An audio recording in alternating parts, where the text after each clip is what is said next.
Okay, everybody, the heat is running. This is not necessarily the best production value. I am also doing the joke where I'm wearing shorts. My shirt's not tucked in. I'm not actually wearing pants, and these shorts do not match. But that's okay. I didn't have to show you, but I just did.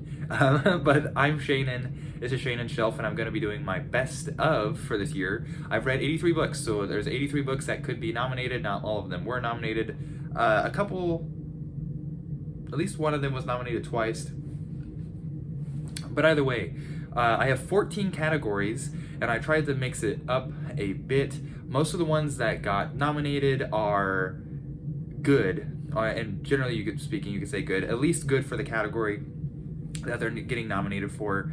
I had a really good reading year. I'm hoping to maybe do something like this in future years. I did get this idea from Sam Not So Wise. You should go check out his channel. I think some other channels do it too, and I think it's a fun little thing to do, so I wanted to do it myself, and I wasn't originally planning to, regardless. And I have physical copies for some of these, but I'm just gonna throw up the images as we go along. And I'll try to remember the authors for all these books as well.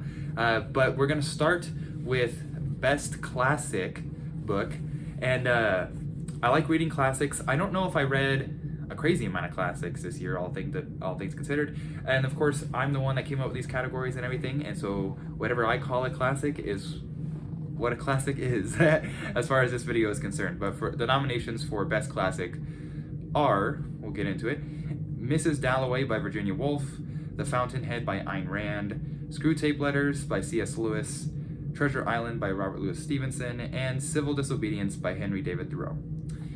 And the winner is Screwtape Letters.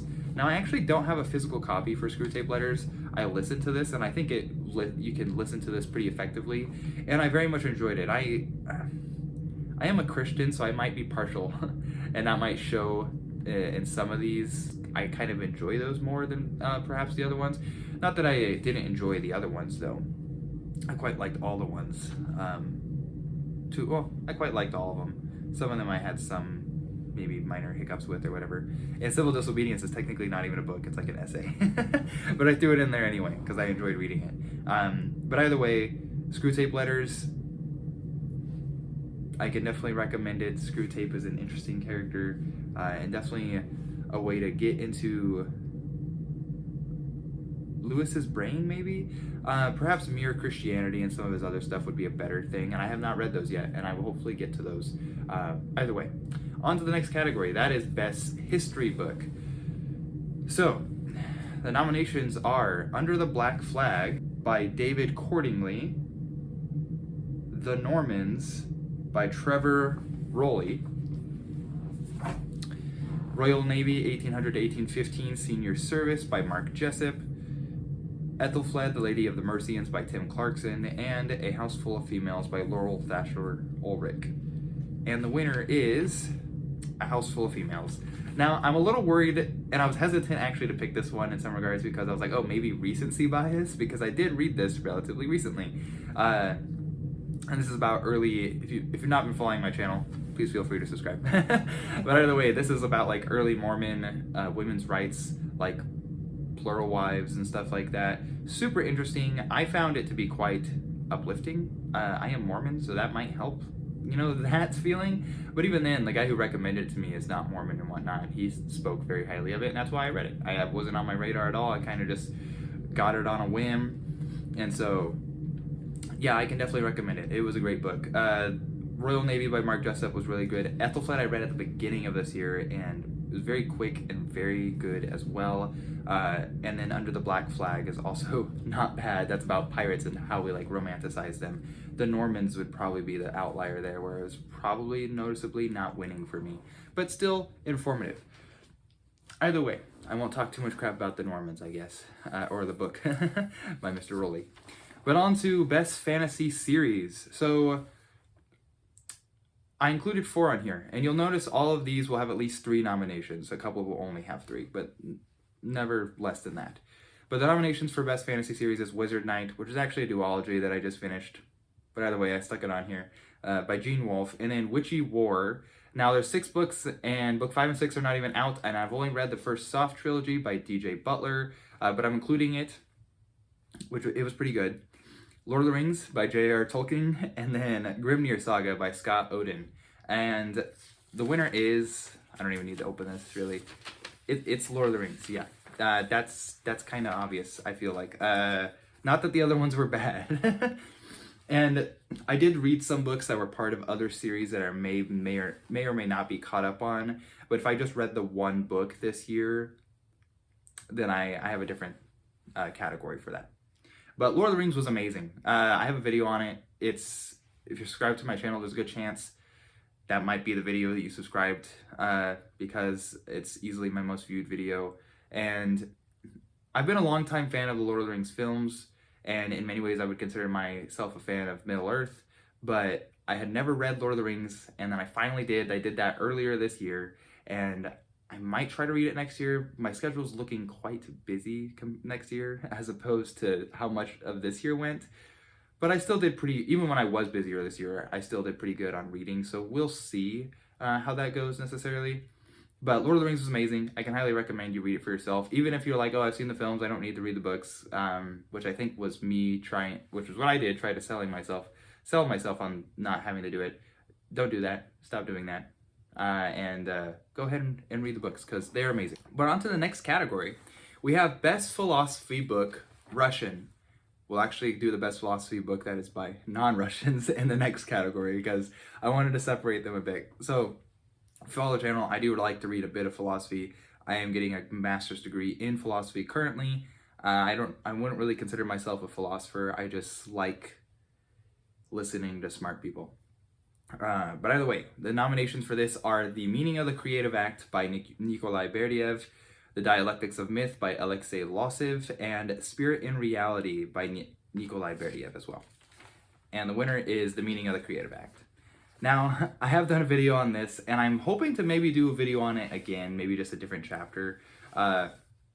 Amazing. That's the book that introduced me to Berdyaev, and then I read Spirit in Reality afterwards.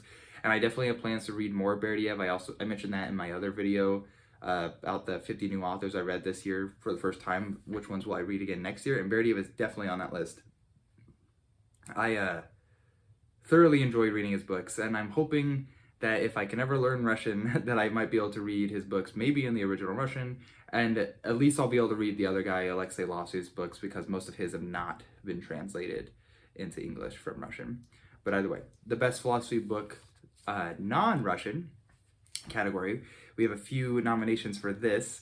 This is first Kierkegaard's Provocations. Now this was just edited by some academics who compiled some of his Kierkegaard's, or I always call him Kierkegaard. I believe his name is actually pronounced Kierkegaard. But his Christian thoughts, like snippets of like more Christian ideas, they compile it all together in his Provocations. We also have Pseudo-Dionysius, the Areopagite, his collected writings. I read that this year. Some of it was a reread. I read some of it for the first time. Dietrich von Hildebrand's Aesthetics Volume 1. I have Volume 2, I've not read it. And then Thomas Aquinas on Being and Essence. And then Dobie on the Fantasy of J.R. Tolkien. All of these were quite good. I've only made a video on one of these, the last one. But the winner is Kierkegaard's Provocations. Excellent. I actually made a video on this on my other channel, and it was, maybe I'll remake it because it wasn't a very good video, to be honest. But super insightful, a lot of good thoughts in there. They kind of broke it down by category, or like the topic, the subject matter, and then at the end they kind of just put more of the like miscellaneous stuff, you could say, but lots of it was very insightful. Again, I did say that I kind of lean towards some of this Christian stuff. Although Aquinas was Christian, Dietrich von Hildebrand's Catholic, and Pseudo-Dionysius is an early Christian writer. Actually, pretty much all of that stuff was Christian stuff. Now that I think about it, I'm saying it out loud because Dobie was talking in many ways. It was like a Christian philosophy, even though like the Fantasy of Tolkien, it was very much like through a Christian philosophical lens. So either way, Kierkegaard and his Provocations were amazing, and I hope to read, because I've not read Fear and Trembling all the way through, nor Sickness Unto Death all the way through. So I'm hoping to do that perhaps next year. Either way, we'll get on to the next category, which is best mystery. Now, mystery is something I don't normally read, but I read 4 of them this year, and they're all being nominated. That is A Morbid Taste for Bones by Ellis Peters, The Strings of Murder by Oscar de Muriel, A Corpse Too Many by Ellis Peters, and A Fever of the Blood by Oscar de Muriel. So it's just 2 different authors, and it's the first 2 books on different series. One series is quite extensive. Both series are actually pretty long, but one's more extensive than the other. But the winner is A Corpse Too Many, which is the second book of the Cadfael Chronicles by Ellis Peters. Definitely an improvement from the first book, A Morbid Taste for Bones. A little slow. And although it's mystery, like there's murder and intrigue, right? I've done a video on this, and I thought it kind of gave me just like a cozy feeling. In fact, I've been thinking about reading more Cadfael Chronicles. I think A Monk's Hood is oh, maybe that's the prequel. It's either the prequel or it's the 3rd book. I can't remember. But I've been thinking about reading some more Cadfael Chronicles. They're quick. We'll see. I don't know. Mystery is not stuff I read too much of. And one of my 10 unread authors that I was hoping to remedy all of these, and I've already remedied 2 of them by the end of 2025, was Sir Arthur Conan Doyle. And so maybe I'll need to get into that and maybe read some Sherlock, because I never have. But either way, I can recommend those if you're into mystery. Best Biography. So there are 3 nominations for this. One is Kon-Tiki by Thor Heyerdahl. One is This House of Sky by Ivan Doig, which does like more growing up in rural Montana stuff. And then A Good King Man by Barry Crump, which is also his first book. And the winner is Kon-Tiki by Thor Heyerdahl. Now, there's a film for this, which is phenomenal. I can definitely highly recommend it. The book is also amazing. I read about mid-year before starting this channel, and it was great. I loved it. Put simply, it's about a real life thing. I mean, this is biography, right? These are all relatively, at least, loose biography. Kon-Tiki is strict biography. It took place in, I want to say early 1950. It might be late 1940s. I'm spacing. It's around that time, within a few year time frame. And this Norwegian guy, they're mostly Norwegians and Swedes. They wanted to put their theory to the test because all these academics and people who know better said that there's no way that any of the people that settled in the Polynesian Isles came from the Americas. And that was his thesis, and nobody was buying it. So he actually built a raft in native fashion, pretty much, and floated it to the Polynesian Isles. And they had a radio, and so one of the guys was a radio operator and stuff like that. And lots of it is just the political, logistical stuff to get this taken care of. And then a good chunk of it, of course, is their trip. And the dramatization of it in the film is excellent. I don't know who directed it, but I can highly recommend the book. If you don't want to pick up a book, perhaps, then find the film. Maybe if you can find it for cheap or for free. But yeah, it was amazing. Kon-Tiki, one of the best books I read this year. So can definitely recommend that. And that's the winner for best biography. Okay. Next category is best play. So I haven't read a play in a few months now. I read most of these at the beginning of the year. But we do have 4 nominations. That is The Beau Stratagem by George Farquhar. We have A School for Scandal by Richard Brinsley Sheridan, which is actually a reread for me. Calling Bon by Dion. I don't know how to say his last name. It's like Buki Kal or something. Buki Cult. I'm not sure. Or Bosikot. I don't know.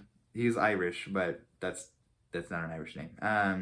And then Prometheus Bound by Aeschylus, which I also might be mispronouncing. That's Greek. But all good. And that was also a reread.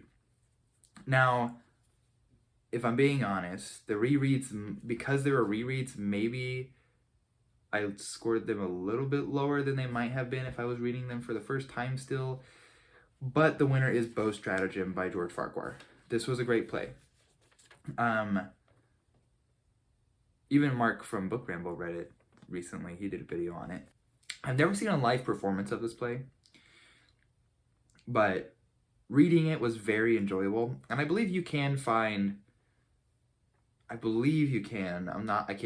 say this with 100% confidence, that you can find renditions of it, performances of it on YouTube as well. But very enjoyable, very funny, which is kind of typical of the time. This is similar for A School for Scandal and Calling Bond. But either way, I've never read anything else by George Farquhar. I read it in a collection of Irish plays, but I'm glad I did. Both Stratagem was a great play. Okay. And into some more negative space, category for worst book of the year. You guys probably can't read this. I don't know if you can. When I hold it up, either way, I just like scribbled it on in my chicken scratch handwriting.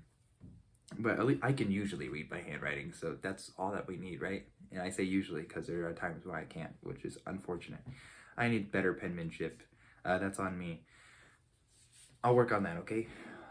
Don't hate me. But nominations for worst book of the year, and thankfully I read all of these books relatively early in the year. It was overall a pretty good year as far as books go. But one is Beyond the American Pale, which is The Irish in the West, like 1845 to 1910, by David Emmons. I did not like it. This one and the next one, Making Our Future, by Emily Hillard, were relatively interesting.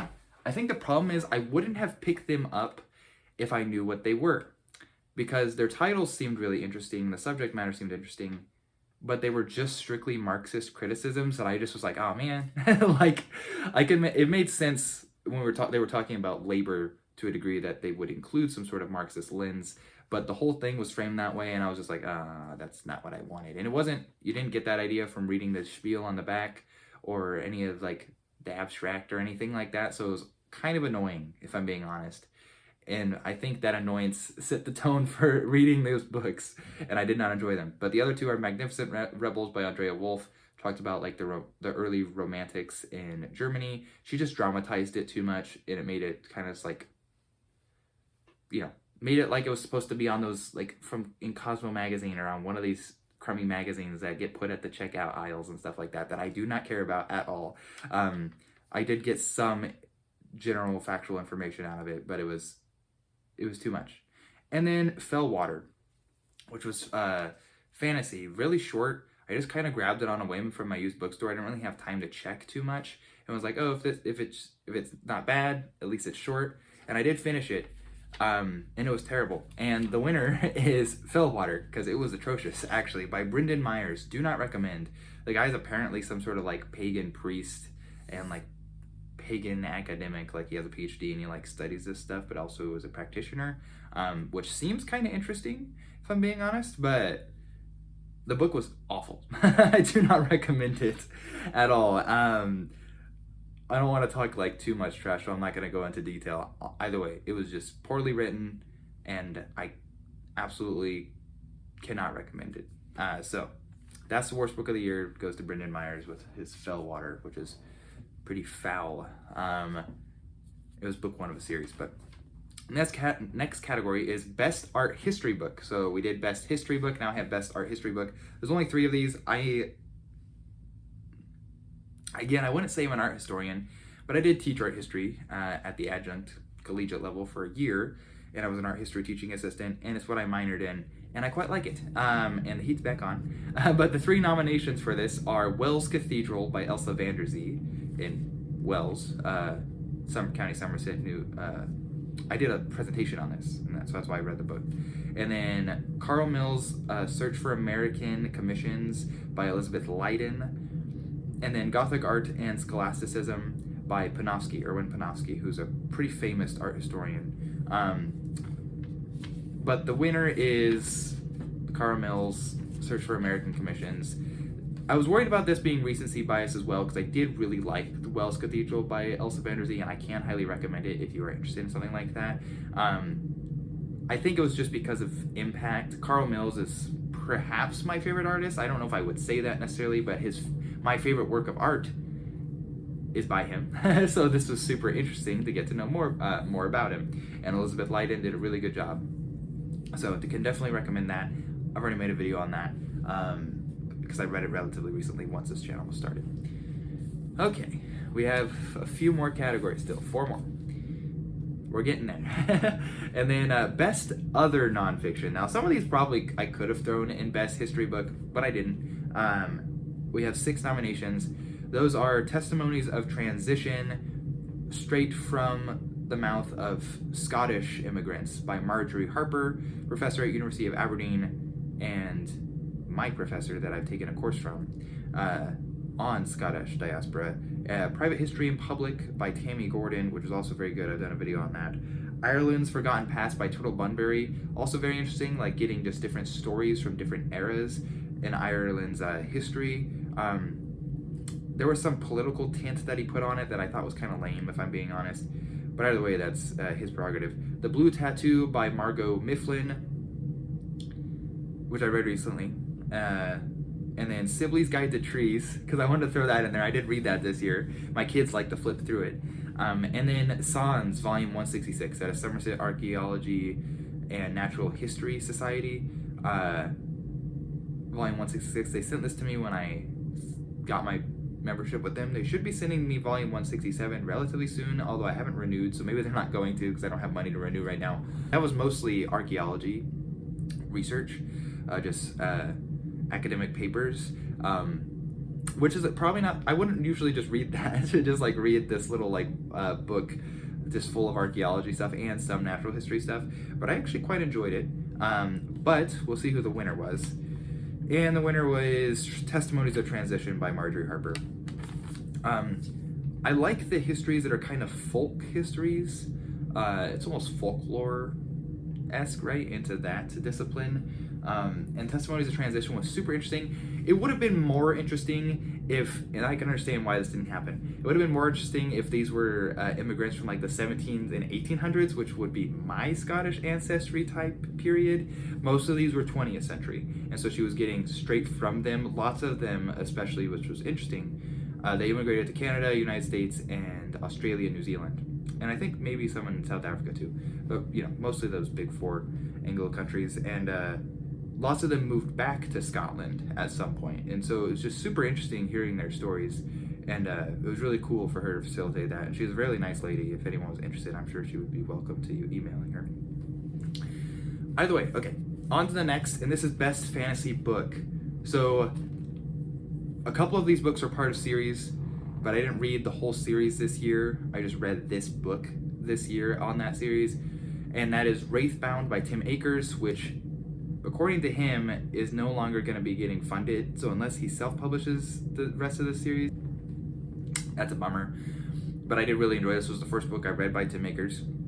The Wavy Dan by Philip Chase, which when I first read it, I wasn't sure I enjoyed it that much. But on hindsight, I've enjoyed it. Dreamer Awake, which was technically a novella by Liam Hall, that it took me maybe a couple dozen pages. I don't know.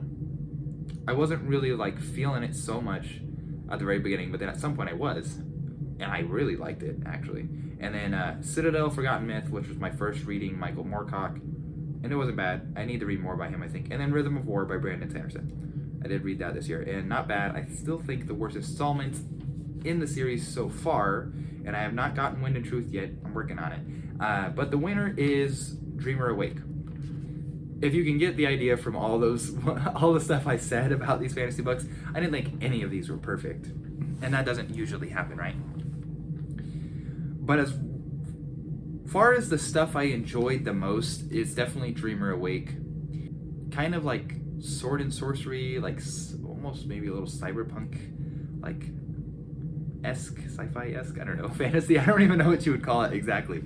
The main character was a little annoying, which is I think why I didn't necessarily like it the first few pages at least, was because I was like, oh, I don't really like this character, but I still think she worked well, and I was really like into it, and like it became a page turner at some point. I don't know, and I kind of like that in some regards, that it wasn't like I do think that's fine and good, perhaps in many ways too, when it's like, oh, at this point is when I really started to enjoy this book. And I couldn't tell you when I started to enjoy this, but at some point I was just super into it, and it was really fast, read really fast, really quick, super entertaining, and by the end of it I was like kind of blown away. So can definitely recommend Dreamer Awake. This is an indie author, Liam Hall, but yeah, highly recommend. I really enjoyed it. So this is the best New Zealand book, and these are books by New Zealand authors essentially. And the nominations are Nakete Matauranga, was edited by Jacinta Ruru, who kind of has compiled these different academics getting their thoughts in there. A Good King Man by Barry Crump, which was his first book, and I read most recently of these. Wild Pork and Watercress, also by Barry Crump, which was amazing. And then Tikanga Maori by Sir Harini Mokomid, who I've read a couple of books by before, but I read this one pretty close to Nakete Matauranga, and it was great. Very, very informative. But the winner is Nakete Matauranga. Now, super insightful. Maybe I like this stuff that's just like a collection of different stories and like kind of anthologies, right? Just like get different people together and getting their ideas. And these were different Maori academics in plenty of different fields. A lot of them didn't necessarily work in education. They went and worked for the government or in a different like private sector or something like that. It was super informative, super fun. I really enjoyed it. I had a really fun time reading it. It was kind of close for me. Wild Pork and Watercress was amazing as well, and a really quick read, and I loved that. But on to the last category. That is the best Tolkien book, non-Lord of the Rings, because Lord of the Rings already won that thing, and I don't think it would really be fair. But I did read 4 more Tolkien books this year. I'm almost done reading The Hobbit. Still not done. I've been reading it with my kids, which has been a great experience.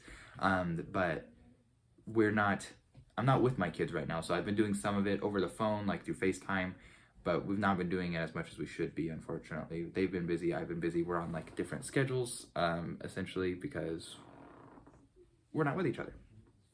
But the nominations for this last category, the best Tolkien book of 2024, is The Fall of Numenor, Beren and Luthien, The Fall of Gondolin, and The Children of Húrin. Now, all of these were great, but the winner most certainly is, for me, Children of Húrin. This is perhaps easy in many ways, considering it was the most complete of these stories, most drawn out. Obviously, the one that Tolkien himself, probably was most satisfied with the state it was in when he passed away.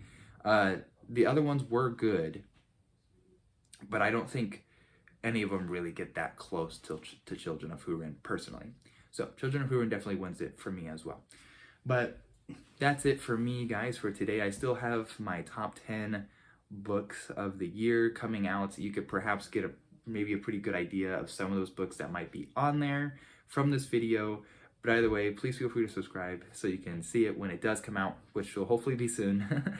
And I'll be going over channel goals in some other video and whatnot, other end of year stuff, along with some other videos. But either way, if you stuck around this long, I really appreciate it. And I hope you're doing okay, and hope you had a Merry Christmas, I should say, because this video should be coming out on Boxing Day. But either way, I will see you guys next time, and thanks for watching. Bye.